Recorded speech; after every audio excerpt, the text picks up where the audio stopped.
Hello students, Marshal Vikas Kumar Sahu, assistant professor in Bharati college of pharmacy. हमने जो vitamins के जो टॉपिक है वो स्टार्ट किया था। एक बार क्विक रिवीजन करा देता हूँ मैं आपको। विटामिन जो है वो इसेंशियल न्यूट्रिएंट्स है जो माइक्रो न्यूट्रिएंट्स कहलाते हैं। हमें बहुत ही कम मात्रा में ज़रूरी या फिर रिक्वायरमेंट होता है हमारे नॉर्मल बॉडी ग्रोथ के लिए।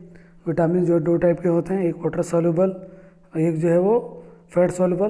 फैट सॉल्युबल जो होता है कीड़ा हो, हम लोग कोड वर्ड में याद किए थे विटामिन के, vitamin E, vitamin D, vitamin A, तो कीड़ा हो जाएगा ये। विटामिन जो वाटर सॉल्युबल है उसको हम बीसी करके याद किए थे, विटामिन सी और विटामिन बी कॉम्प्लेक्स, है ना। तो आइए हम लगभग विटामिन सी तक कंप्लीट कर चुके थे। आइए आगे बढ़ते हैं विटामिन डी के साथ।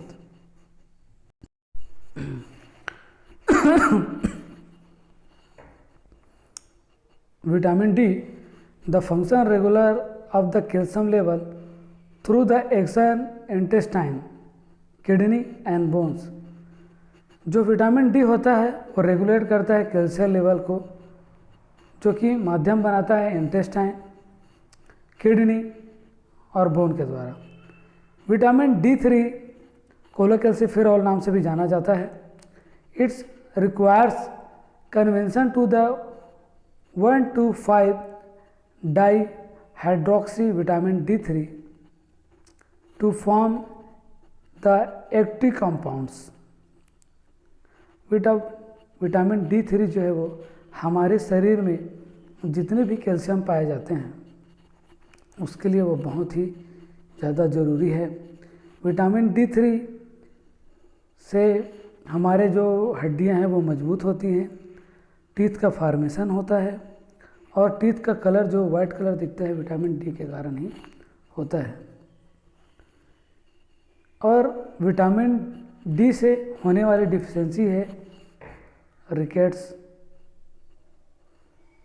Rickets, osteomalacia, oral magnification deficiency associated with the incomplete mineralization of the teeth, excess associated with the pulp calcifications। तो जो रिकेट्स हैं उसके बारे में थोड़ा सा देख लेते हैं। तो जैसे बच्चों में मेनली यह रिकेट्स होता है, तो इसमें यह देखा गया है उसका जो पाँव है, यहाँ पे देखिए उसके जो पाँव हैं, पैर की जो हड्डियां हैं वह ऐसे मुड़ा हुआ दिखाई दे रहा है ना।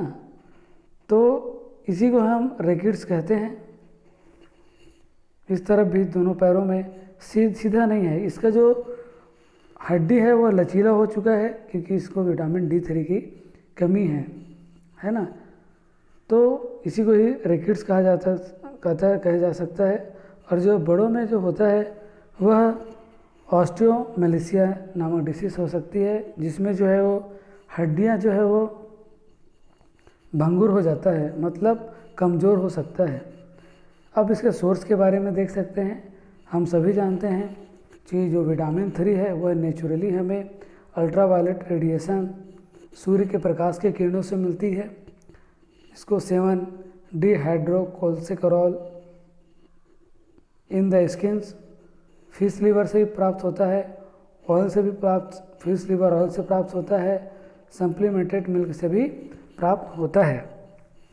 जो डेली बेसिस पे रिक्वायरमेंट होता है विटामिन डी का वह 600 इंटरनेशनल यूनिट, जिसको 15 माइक्रोग्राम्स कोलोकैल्सिफेरॉल कहते हैं। रिकमेंडेशन 2010 की जो IOM है, नॉट मोर देन 4000 IUS, इसका जो यूनिट है वो IUS में किया जा सकता है। एक हफ्ते में लगभग 4000 IUS हम ले सकते हैं। जो बेसिक स्ट्रक्चर है वह कुछ इस तरीके से है। यह आपको केमिस्ट्री में आगे चल के काम आएगा, हमें यहाँ उतनी ज़रूरत है नहीं। अब हम डिस्कस करते हैं विटामिन ई। विटामिन ई को हम टोकोफेरॉल के नाम से भी जानते हैं। Vitamin E is a lipid soluble antioxidants and help to prevent the lipid damage. जो लिपिड डैमेज होता है हमारे बॉडी में उसको प्रिवेंट कर सकता है। और जैसा कि हम नॉर्मली मैंने पहले भी बता चुका है कि यह फैट सॉल्युबल विटामिन है। इसके डिफिशिएंसी से लाइसिस ऑफ द एरिथ्रोसाइट्स, जो एरिथ्रोसाइट्स होते हैं उसका जो है वो लाइसिस हो जाता है, टूटना है ना, एरिथ्रोसाइट्स का जो है वो टूटना हो सकता है। It is the common disease from the deficiency of the vitamin E, that is the lysis of the erythrocytes. The source of the vitamin is the vegetables and the wheat germ soils. So there are the two types, vegetable and from the animals. So vegetables, grains and other vegetables are also there. और daily basis पे recommended daily requirement जो है वह 15 international units है। Larger amount of the 100 to 400 units have been suggested but the approx probably not advisable, जो कि बहुत ही कम मात्रा में ज़रूरत होती है, ज़्यादा ज़रूरत नहीं पड़ती, इसलिए इसको माइक्रो न्यूट्रिएंट्स के अंतर्गत रखा गया है।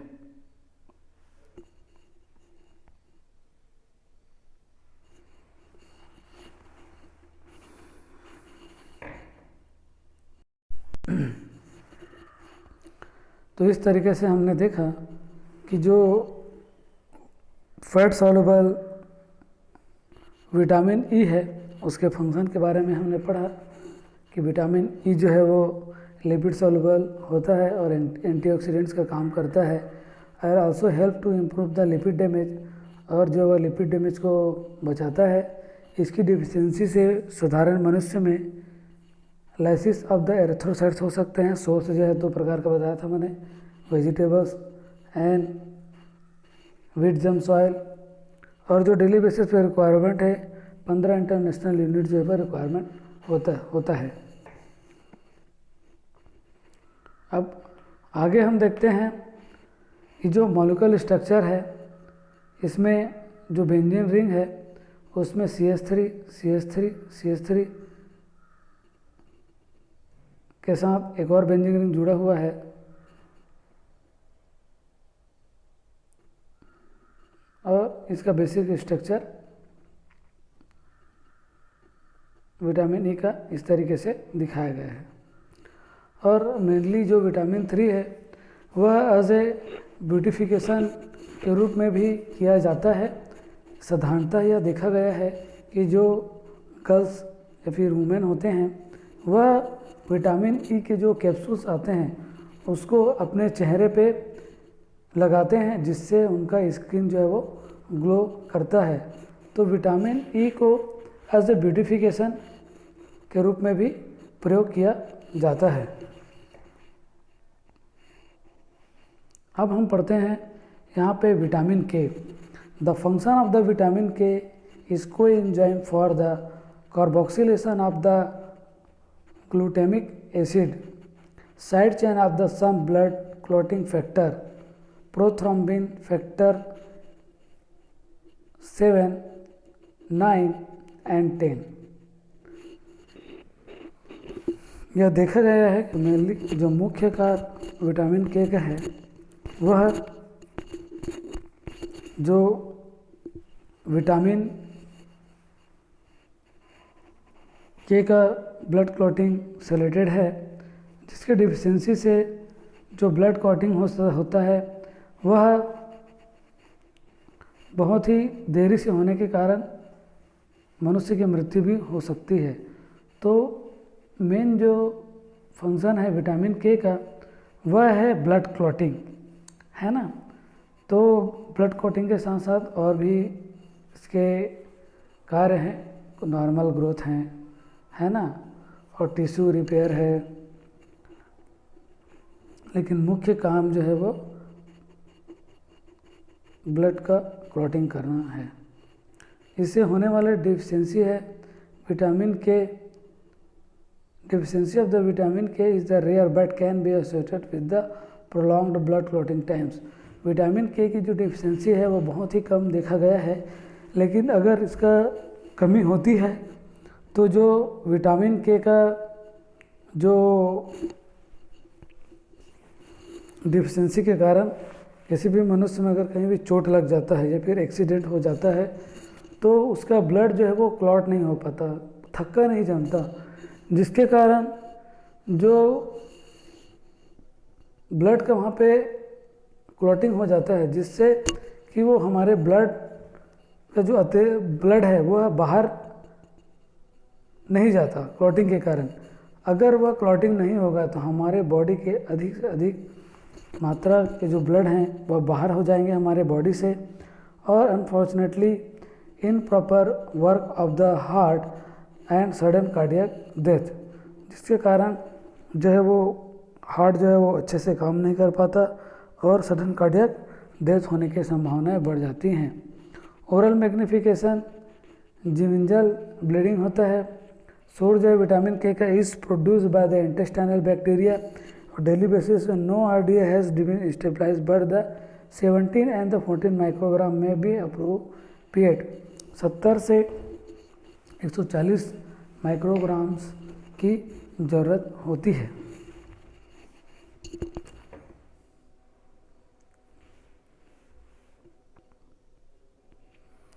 इस तरीके से हम यहाँ पे देखते हैं जो बेसिक स्ट्रक्चर है विटामिन के का या फिर उसका किस तरीके से वह कार्य करता है।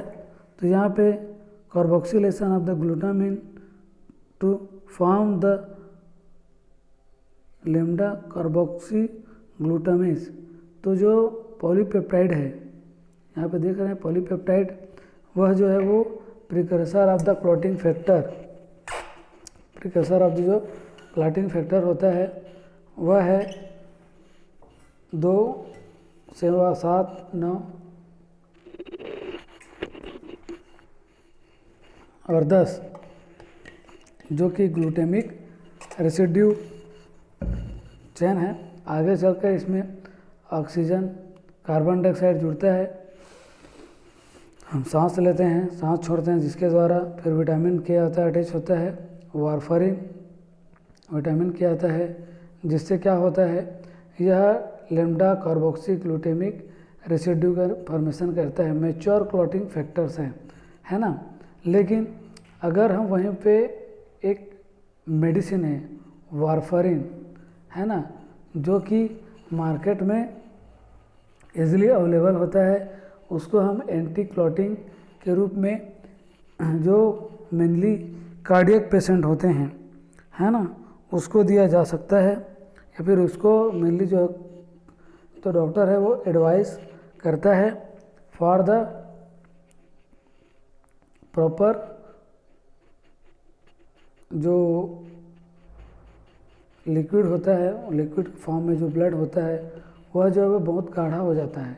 तो वारफरिन देने से वह गाढ़ा नहीं होगा, कोरोनरी आर्टरी डिसीज नहीं होगा, क्योंकि अगर ब्लड जो है वो क्लॉटिंग बॉडी के अंदर ही होगा या फिर उसका गाढ़ापन या फिर उसका जो लिक्विड जो का फॉर्मेशन है वह बहुत ही अधिक गाढ़ा हो जाएगा, जिससे जो आर्टरीज हैं वहाँ पे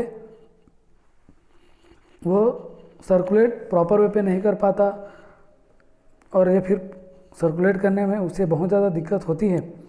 तो उस वैसे पेशेंट को जिसको हार्ट डिसीज़ है ना, और जिसको हार्ट अटैक आने के चांसेस हैं या हार्ट अटैक आ चुका है, उसको वारफरिन का टेबलेट दिया जा सकता है।